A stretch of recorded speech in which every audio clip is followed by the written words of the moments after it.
ख़बर तव्हां सां शेयर कयूं पिया नाज़रीन। बोज़दार वॾा मां शाहनवाज़ वाह खे ॻोठा अहमदाबाद वटां 30 फुट घारो पइजी वियो आहे।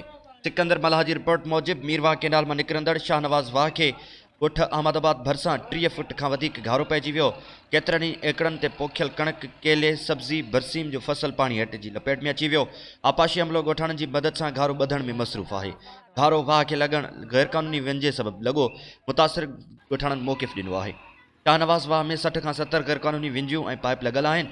मीरवाह कैनाल मां निकिरंदड़ शाहनवाज़ वाह खे ॻोठ अहमदाबाद वटां साॼे पासे खां 30 फुट खां वधीक घारो पइजी वियो। घारे सबबि केतिरनि ई एकड़नि ते पोखियल कणक, केले, सब्ज़ी ऐं गाह जो फसल पाणी जी लपेट में अची वियो। घारे जो इतला मिलण ते आपाशी खाते जो अमलो ॻोठाणनि ऐं आबादगरनि जी मदद सां घारे बंदि करण में मसरूफ़ थी वियो। घारे वारे हंधि मौजूदु माण्हुनि जो चवणु हो त वाह खे घारो लॻल गैरक़ानूनी विंझी करे पियो आहे। शाहनवाज़ वाह ते 60 खां 70 गैरक़ानूनी विंझियूं ऐं पाइप 62 माण्हुनि जूं लॻायल आहिनि, जंहिं ज़रिए हू पुछड़ी जे आबादगरनि जो पाणी चोरी कनि था।